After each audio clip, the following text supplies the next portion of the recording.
Hi, I'm Praneeth, and welcome to my show, The Active Hour, where we discuss health and fitness, nutrition, and the blueprint to enhance your vitality. Happy Monday, and I have a great week ahead. You rarely hear people getting excited for a Monday. I'm one of those guys who love Mondays because it's a start to the week. I look forward for a Monday, and I look forward for a great week. For today's episode, our guest is Josh Weiser. He's a technology leader at NetApp and a certified fitness coach. He's an epitome of gentleman, a great leader at work, and a fantastic coach. He's into long-distance biking, where he rode from Colorado border to Missouri border. To give you all a little more background, back in 2014, while I was interning at NetApp, I worked with him. He's a great mentor and a very dear friend.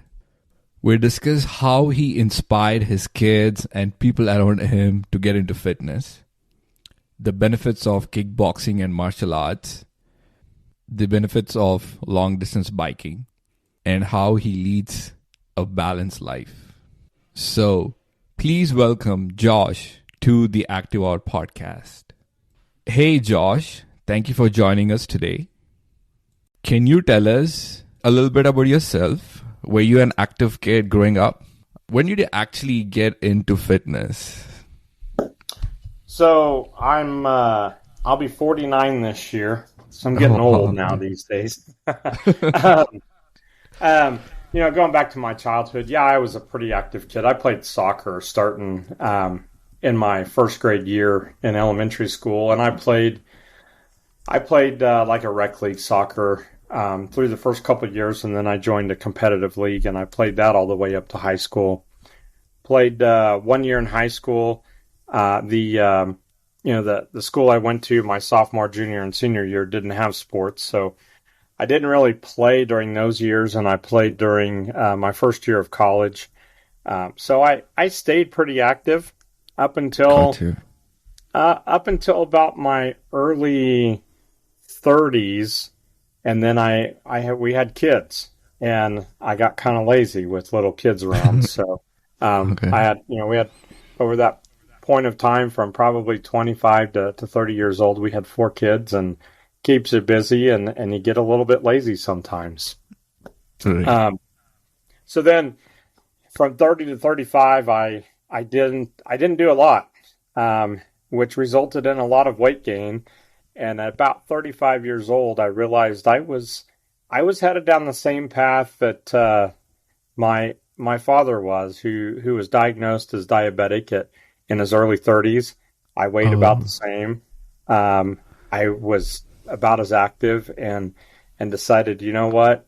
Even if genetics gets me eventually, it was going to have a heck of a fight, and I was going to do something about it. So about 35, I started getting back into fitness.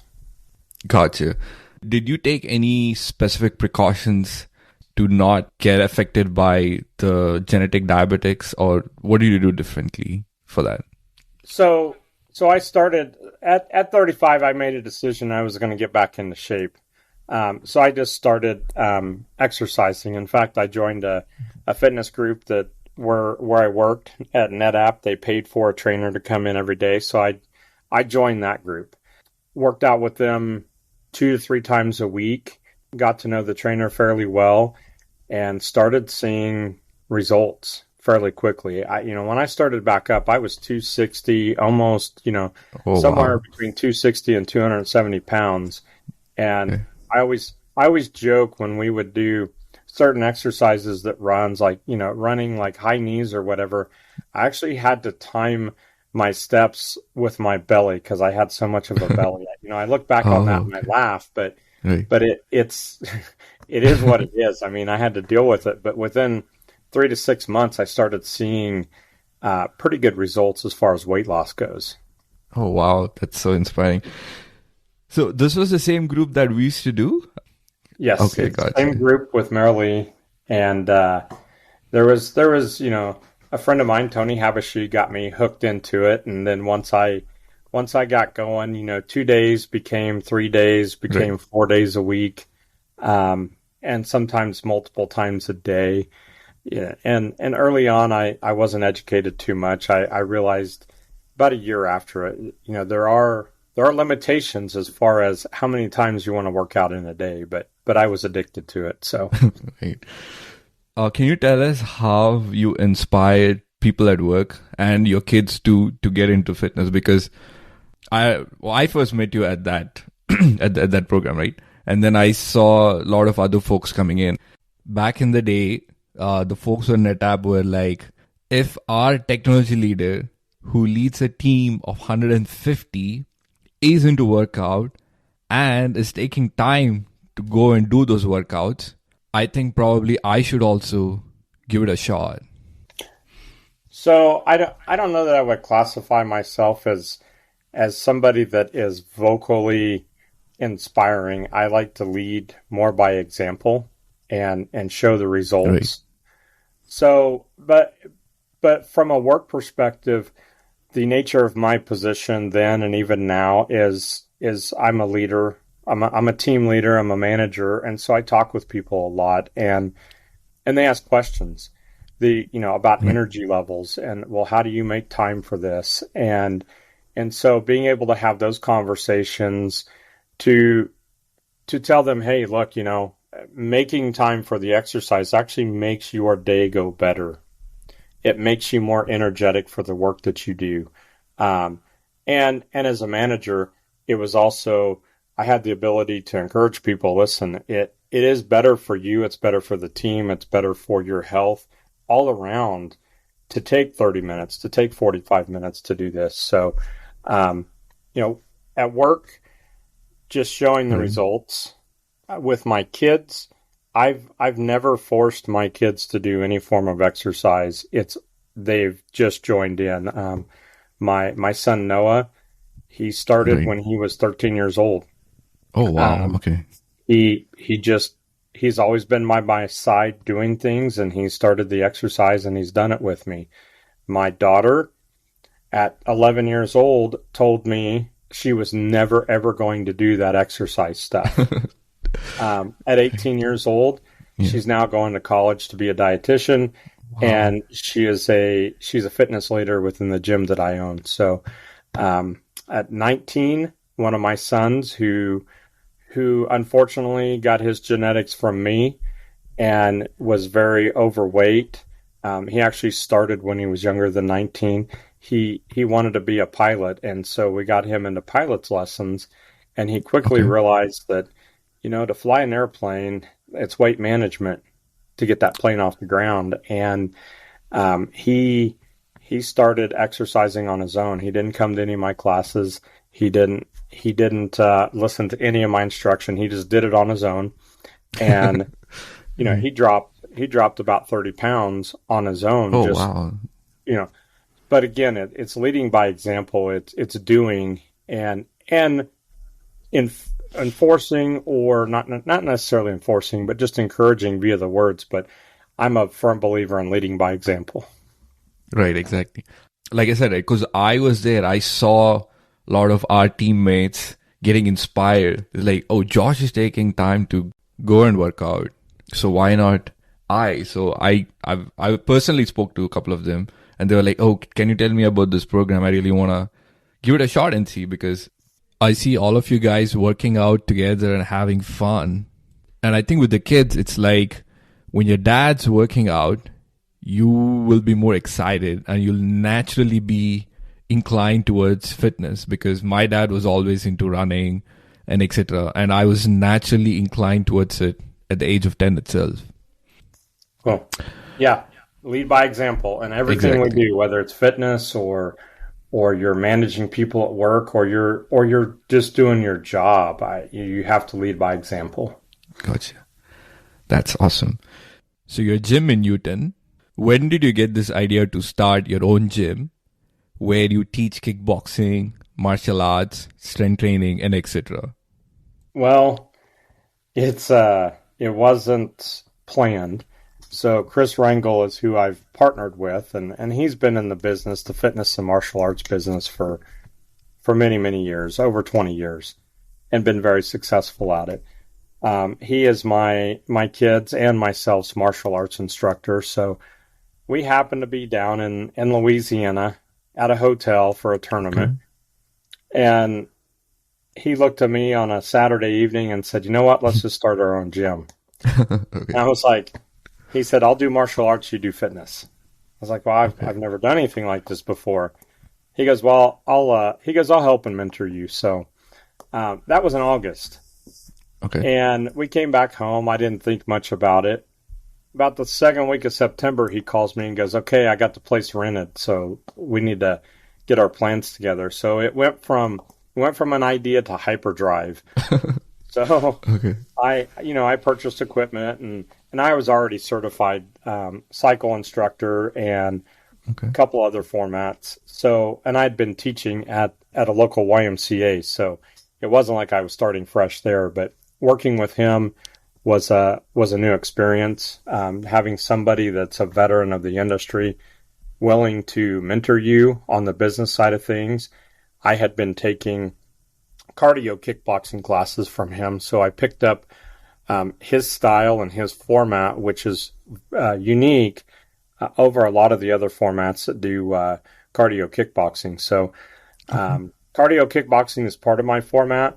I also include cycle. We have strength and conditioning in all of our classes, and we've had a pretty good successful run with the clients we have in our small little town. So we cover multiple styles of fitness and formats. I see. That's nice. So can you tell us the programs that are available at your gym? So let's say if I'm interested in martial arts and etc. Can you tell us a Yep. little bit more about what do you offer out there? So at my gym, I offer classes um, 6 days a week from a fitness perspective. Now Chris has classes 6 days a week as well for martial arts. So on the fitness side of things, we do everything from indoor cycling to cardio kickboxing, and then we'll have a strength and conditioning class where we're lifting weights and focus on building strength, building muscle. I also have a format for older adults. I've got a class of clients that come in that are anywhere from 60 to 70 years Oh old. wow. And we follow a very similar format. However, we do focus on a couple other things, especially as we get older. Balance starts to become a challenge and things like that. So, and I've watched family members who don't do anything and they fall easy. We've had family members that have fallen and broken legs, and that leads to very tragic situations or broken hips in older individuals. So we focus a lot on balance training. We focus a lot on getting up from the floor, things like that. Normal functional fitness that helps you in everyday life. I've got grandmas that want to be able to pick up their grandkids. So how do we translate that into fitness so that can help them in their everyday life? Gotcha. That's so inspiring. Can we talk a little bit more about the benefits of kickboxing in martial arts? So there's two forms of kickboxing. You got cardio kickboxing, and then you've got the actual sport of kickboxing, combat sport. I have done both. I will say I realized I did Muay Thai for a little bit, which is a form of kickboxing. Did that for a little bit a couple years ago and realized, if I'm gonna hold a career and work every day, this might not be the greatest idea for me to do as a Right. hobby right now. Getting hit like this, because you can get hurt pretty easy. The cardio kickboxing piece of it, for me, the benefits are going to be just that, the cardiovascular um, workout that you're going to get. You're going to work in Tabata style timing, so 20 seconds on, 10 seconds off, Okay. or sometimes we increase that to increase our endurance. And so if you look at, like, I'll model my classes after a MMA match. They're 5 minute rounds with a 1 minute rest in between. So we'll work 5 minutes as hard as you can go. Um, and then we'll rest for a minute, and then we'll go another 5 minutes. We'll rest for a minute, and we'll do that for 30 minutes. But the cardiovascular impact that you'll have on your body is good. The mental impact. Right. So you got to learn combinations. And so the ability to remember what those combinations are. And then the physical aspect of actually doing that.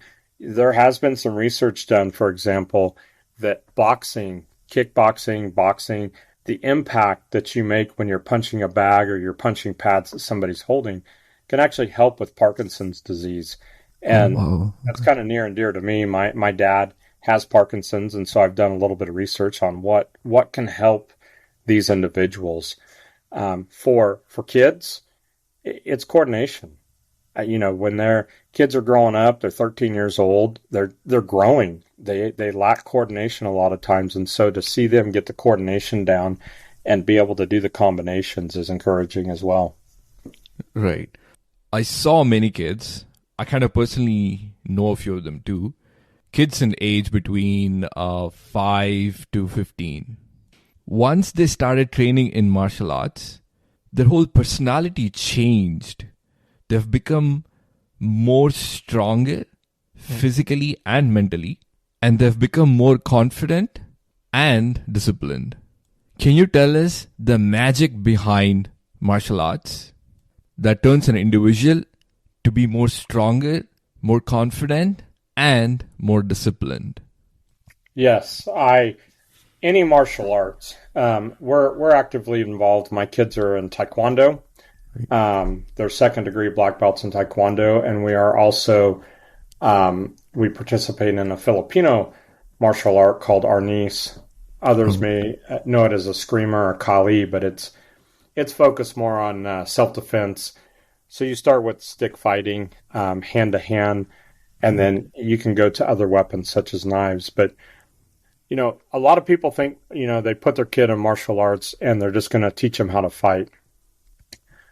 And it's the complete opposite. Once you are trained and you're in the middle of all that, it isn't training your kid how to fight. It's training your kid how to be stronger mentally, physically, and spiritually. And they have higher confidence in themselves, and they don't want to fight. They don't need to fight. Now, once you're trained, they have the ability to defend themselves. But I think when you get, kids face, bullying has been around forever, and it's never going to go away. And once a kid is mentally stronger, or an individual, because adults face bullying too, you approach these situations differently. And what I mean is you're not going to approach them in a way and go up and just start wailing on and hitting people just because they're bullying you. You have more confidence in yourself. You understand the root of what's going on, and you know how to walk away. You know how to walk away with your head high. That's one aspect. The other aspect is my daughter was very shy, very timid, didn't want to talk to anybody, liked to sit in the corner, and didn't like to be around a lot of people when she started martial arts. And that was 5 years ago. Today, she's a second degree black belt in Taekwondo. She's a black belt in a self-defense art in arnis. She teaches women self-defense classes, and she's a team leader for her team in Chris's school for Taekwondo. And she is teaching some of the fitness classes for my curriculum. And so for me to see a 180-degree turnaround mentally, physically, and spiritually for her, it speaks volumes to me of what martial arts can do for kids. Right. That's awesome. Yeah, my niece too. She's 7 years old now, and she was very shy, very calm, very soft-spoken. Her parents put her in jiu-jitsu. In less than a year, she's a completely different person now. She's more stronger mentally and physically, more brave, more outspoken. And I strongly believe it's because of her consistent training in jiu-jitsu. The discipline and confidence that gets built is, to me, second to none. My son, both my son and daughter, 4 months into their training, they were green belts. went to the national Wow. tournament. I mentioned we That's were at a awesome. tournament in Right. Louisiana, and Right. their instructor put them in sparring matches against black belts. Okay. And I was a little worried about it. I mean, they'd Okay. only been doing it for 4 months. Right. But both of them, in fact, my daughter was put into the division, the boys division, because she had no girls her age and her ranks. She was put Okay. into the boys division, Right. three, 4 ranks higher than her, and she won a national championship. Um, Wow. my son was the same way. He was a green belt. Put him in the black belt division, and when the match started, I was like, "Oh Lord, he's gonna get killed in this match," and he won. Right. Wow. They are true champions, and you must be so proud of them. Can you quickly tell us the stages of these belts, like green, black? Because you mentioned there was a bump up from green to black, right? Can you quickly tell us the stages of these belts? Yeah, so you have multiple levels of belts. So you're going to have a white, which is your beginning with no knowledge. You'll have a yellow belt, orange belt, green belt, which is where my son was.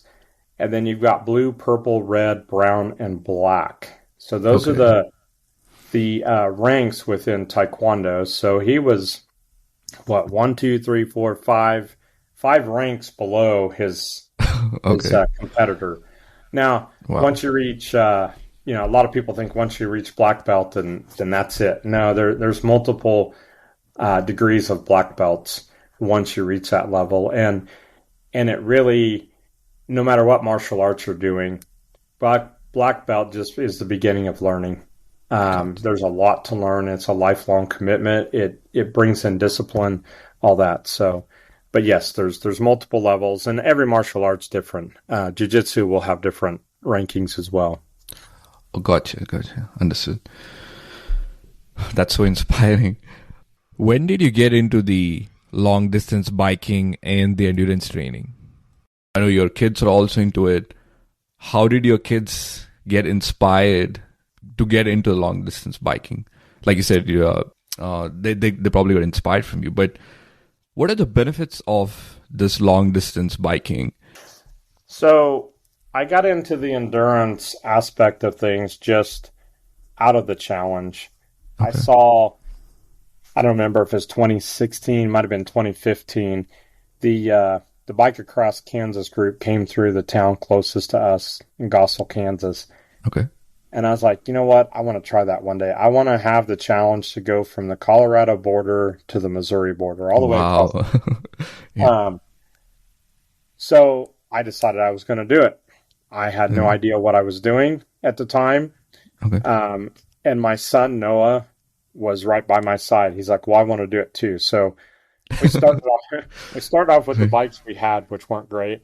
And I told Okay. him, I said, we'll go buy some better bikes. So we did. Okay. And then when we got going across Kansas the first time, I told him, he was 14 at the time, I said, if you make it to Missouri, I'll buy you a better bike. And I didn't really think he'd make it. Okay. And he did. So Wow. we Yeah. went and bought better bikes, and we did it a second year on different bikes, which was a whole different experience. Um, that was Noah. And then my daughter, keep in mind, this is my daughter Right. who said she was never going to do exercising or Right. anything, decided she was going to do it with us. So Wow. she completed her first year when she was 14 as well. And then my now 19-year-old son did it with us last year for the first time, and then he went to South Dakota this year. So getting into it is pretty simple. It's training. There's Right. multiple aspects of it. There's a physical training, which nothing will substitute other than getting on a bike and riding it for 50 miles or 100 miles. we had a rule in May, because Bike Across Kansas leaves at the beginning of June. Right. So at the beginning of May, my rule is we have to ride 100 miles in one sitting, or you don't get to go on BAK, because that's the longest ride you could possibly do in a day on BAK. And I wanted to see all the kids do it before I let them go Wow. with me. So it's And like 100-mile at a stretch? Yes. Oh, So wow. Okay. when you do bike across Kansas, or we did ride across South Dakota this year, you ride anywhere from 350 miles to 600 miles in a week. And so every day you have to hit a certain mileage requirement to get across the state in that time frame. And there's anywhere from 200 to 800 people doing it.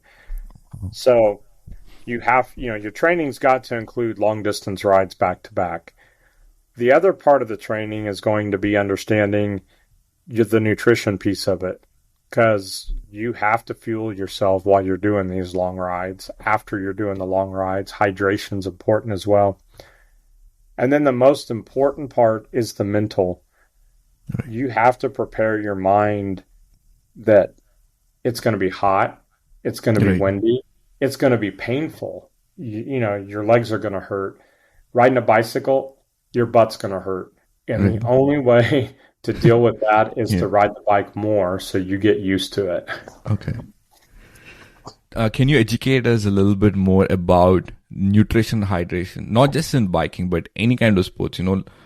Most of us are either under-nutritioned, not hydrated properly, or overdoing it. So can you tell us a little bit more about how someone can have a balanced nutrition? Yeah, so how I approach it are two aspects. One, you've got your nutrition and hydration while you're actually doing the activity. And then probably more importantly, the nutrition and hydration when you're just in training mode and it's just everyday life. You need to have a balanced diet. I've tried a lot of things. Let's just take while you're training. Forget the activity right now. I've tried a lot of things. There's a lot of fad diets out there, but I will tell you the thing that has worked the best for me is a balanced diet. A balanced diet between your carbs, your fats, and your proteins. And a lot of people think carbs are bad, but the carbs are what fuels your brain and your heart. And so you have to take in a good amount of good carbs. There are plenty of bad carbs out there. One that I will tell you that I try to avoid personally is in about every food that's out there on the shelf, and that's high fructose corn syrup. If I can get something without it, I will. It's just not good for your body.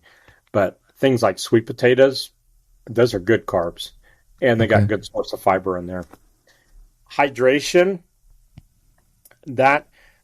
my general rule is I take my weight in pounds, I divide that in half, Okay. and that is the number of ounces I'm going to drink. So if I weigh 220 pounds, I need to drink 110 ounces of water per day.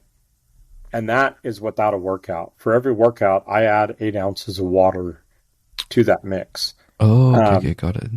So hydration is very, very important. And outside of athletics or anything you're doing, one of the stats that scared me a lot when I started looking into this more was males between 40 and 50 have as many or more heart attacks than males between 50 and 60.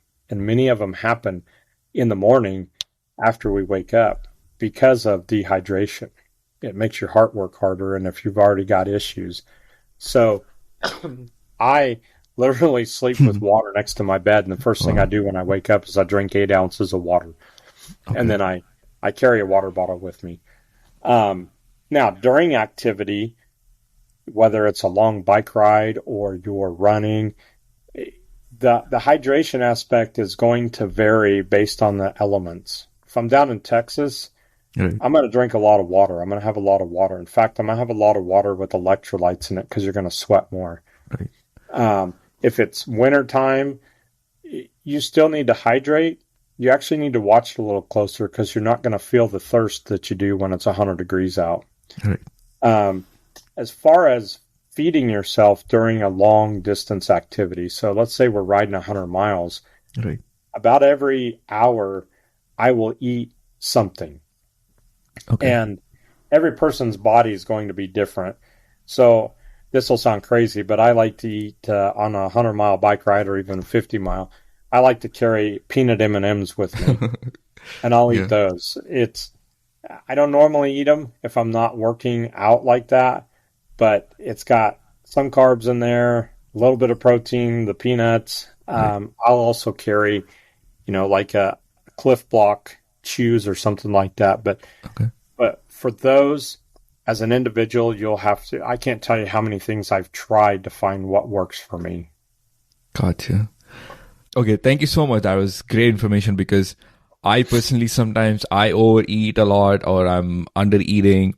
Sometimes my hydration is not up to the level, so I'm still figuring it out.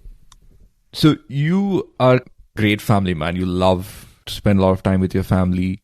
You're a great leader at work. You train really hard when you're exercising. Can you educate our audience on how to lead a balanced life like this? You often hear people saying, I don't have time to exercise, or I don't have time to prep my meals, and etc. And I feel all of these are just excuses. One, I feel they're not motivated to exercise. Two, I feel they're just not motivated in life as well. Well, I think it all comes down to priority. What's important to you? Right. I've been very, very fortunate that my kids participate in much of this with me. So my kids have done a lot of the exercising and martial arts with me. It's part of, so call it a family time. I don't know. I mean, when we go do our martial arts, we enjoy getting partnered with one another and we might slip and hit each other with a stick here and there, things like that, but all in good fun. But it's priority. What is priority to you? When somebody says they don't have time, my first question is, it's 30 minutes. It's 30 minutes out of your day. If it's important, you'll find time. You'll wake up a little bit earlier. You will not watch TV for 30 minutes. It's again priority. What are you going to value on there, and what's your motivation? So for me, it all goes hand in hand. If I don't get up and do the workout at 4:30 in the morning, which is when I choose to do it, my day just doesn't go that great, and I'm not energized to focus on the things that I need to. And so it costs me. So yes, getting up and doing a workout at 4:30 to 6 in the morning costs me 90 minutes out of my day. But the cost of not spending that 90 minutes is greater than the 90 minutes itself. So I think people have to ask themselves, what is the cost of doing it and what is the cost of not doing it? And that will help them find their motivation. Gotcha. So what is your next goal? You've achieved the long distance biking. You've achieved starting up a gym. You've achieved training so many folks at your gym, regardless of what age they're in. So what is your next goal? As I've gone through this adventure, my view and my goals have changed. Yeah, I can go out and I can ride across Kansas. We rode South Dakota this year. Wow. And I want to continue the personal achievements, but watching others succeed, whether it's in the gym, whether it's at work, how can I help the next person succeed? How can I make a difference in people's lives that they get healthier? They achieve something at work, whether it's getting to the next level of their position or whatever.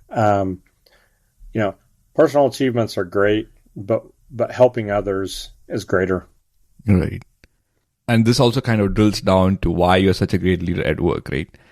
It's just not about you, but then you want your entire team to succeed to the level that you want to succeed at. So there's a push there. And realizing too, if the team in a work environment, if the team doesn't succeed, it doesn't matter if an individual succeeds. Right.